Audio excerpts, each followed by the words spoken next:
beautiful day out today. Bringing the TRX4 with the track set back out, do some further testing. We'll do some high-speed testing, a little testing in different surfaces, and give her a go, see how she does, see how she holds up. I have all stock electronics, no didn't change out to a separate BEC. I have I believe it's the 14 tooth pinion gear that I put in here for more top end. So we're gonna put that on GPS. I believe I got 15 miles an hour with wheels and tires. So let's see what she'll do.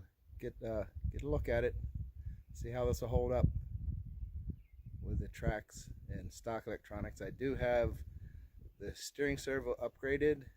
It's a Savox, I believe it's a 1210 SG waterproof servo. So I've had no issues with the 14 tooth pinion gear or that Savox servo, 277 inch ounces with the stock BEC. So let's see how this does.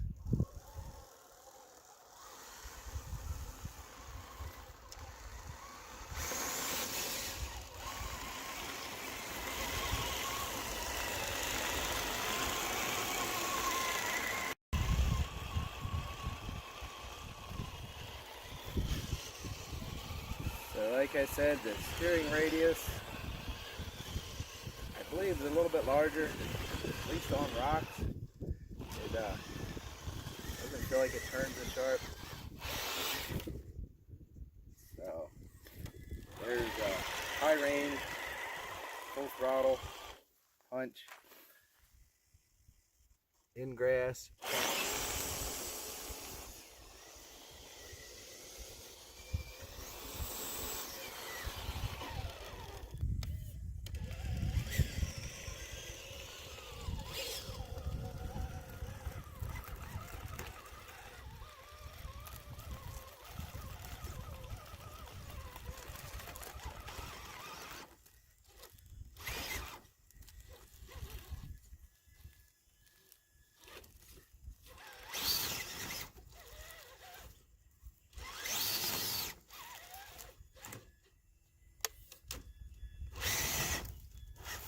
I went to high range. This is a spot I've been through before. Changes every year. Just an old rotten stump hanging off the side of this tree. Back in low range. So we just needed wheel speed. Back the other way. I believe I can just crawl it the other way. Nice controlled crawl.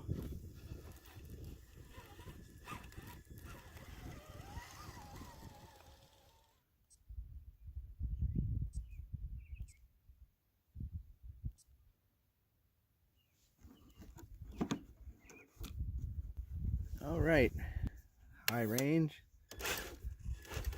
ready for a speed run. All systems go, GPS zeroed. Uphill, in the grass, downhill.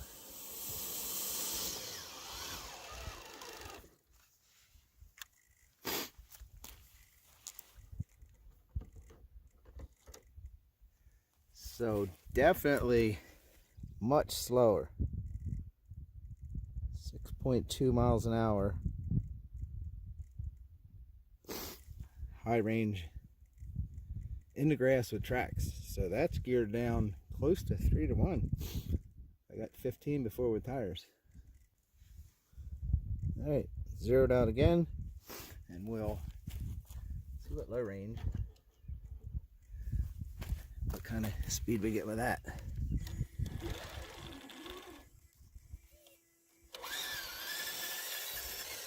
It's going to be really slow.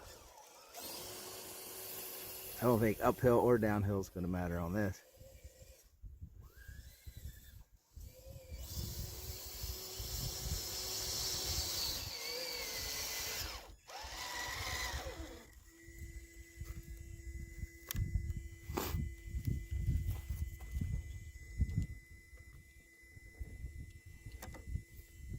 smoking 3.2. So there you go. It's geared down quite a bit. So I tightened the shocks up a little bit on the tracks, ones that keep it from control the tilt. And the reason I did that is because it seems like it was tripping, I call it. So the direction when you tighten the shocks that it pushes is it pushes more up. So that's shock compressed. That's pushing up. So I gave it a little more tension. There was about an 1/8 inch gap from the adjustment ring to the end of the shock. So I doubled it. There's about a 1/4 inch gap. It's got more travel, but that's how much I adjusted just to see how it goes.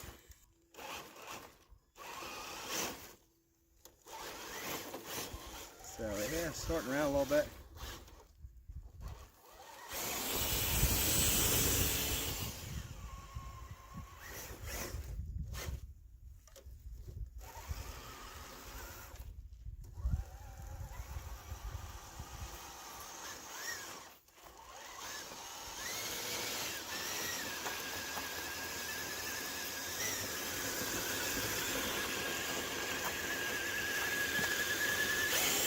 Full throttle, high range.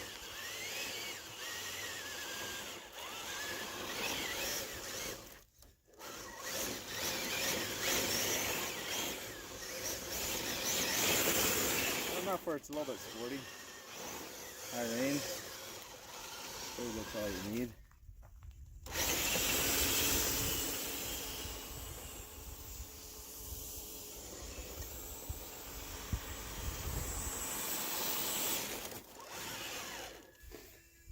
I think I did enough my first video to see how it does on the rocks. I want to just take a short line through the course here and just see if it trips as much with the adjustment of them shocks.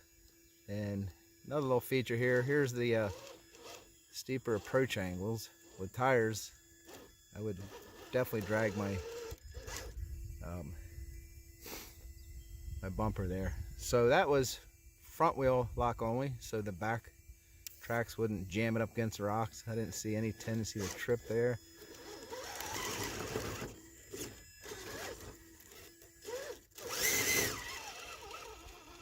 So a little wheel speed. I don't think they have quite the stickiness of tires for sure on rocks. It's probably the biggest drawback I've seen, if you want to call that a drawback. Going cross course through here, definitely some spots. Here's one right now. See how it seems like it trips so much. I like how that just lifted up. There's a little tripping right there on the front right. Not near as bad. See what it does front right track on this rock coming up right here. I don't notice the tripping on the backs. Not sure why. They both have the same lead angle. Both set of tracks, this lead angle I'm talking, and the height. But it seems a little better. Adjustment I'd recommend. I think the factory adjustment was a little soft. Alright, see how she does on this exit here. We go to front wheel lock. I want to be at a front wheel lock only. A little better steering. Front's kind of pulling the back through. Love how those center wheels on the bottom of the track, how they're suspended. It's like a tank. So right there, is this going to trip right here, or is it going to walk on out without having that tendency and that look of tripping?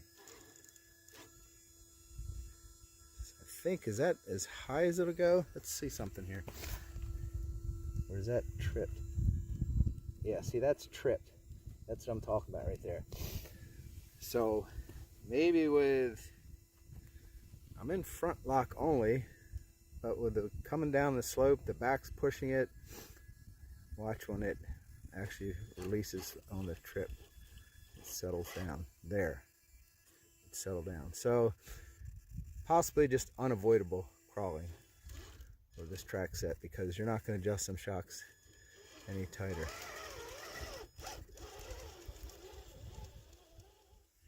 Here's a fairly steep hill climb. It's not real high, about 4 foot, but steep and loose dirt. So I'm gonna go to high range, all lock. I'm pretty sure this loose dirt, it won't be able to just climb it. Just from doing it with tires, I can't just pull a crawl climb like this. What I thought. So now I got to rut it up nice, but without question, with a little wheel speed, we're going right up that. I know with tires it tends to, crawlers tend to bounce off of hills. Maybe with these tracks it'll be more stable at higher speeds. Let's see how she does. Okay, not quite enough wheel speed to make that hill, but test run there for sure. It doesn't bounce off the hill as much and kick sideways. Yeah, that's quite different.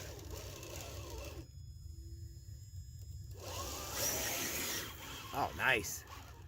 I really like that. Great handling. And let's do a little side hill. Check out the side hill handling here.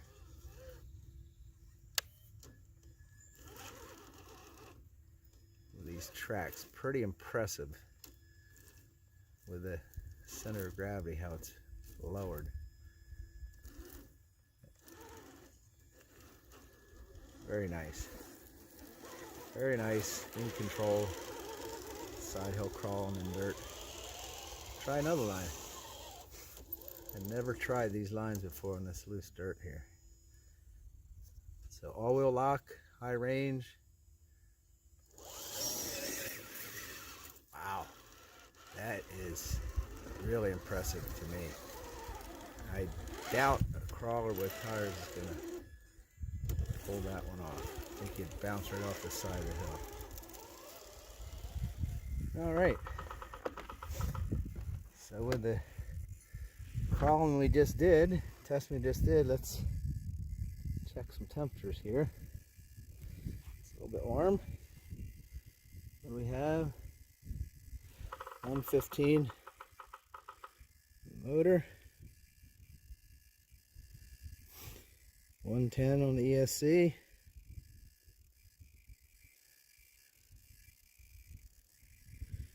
116 up on the bell end. That can't be right. 72, 73. That's what it's getting. Okay, 108 and 110. One of the things I like to do sometimes is just check my wiring. It's nice and cool. So not even pushing the battery.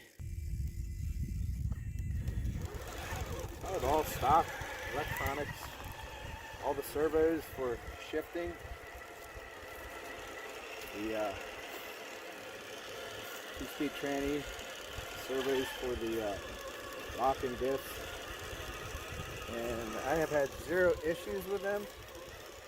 Like I said, same with the stock BEC, onboard BEC, but something I've been very conscientious about doing, like high range to low range.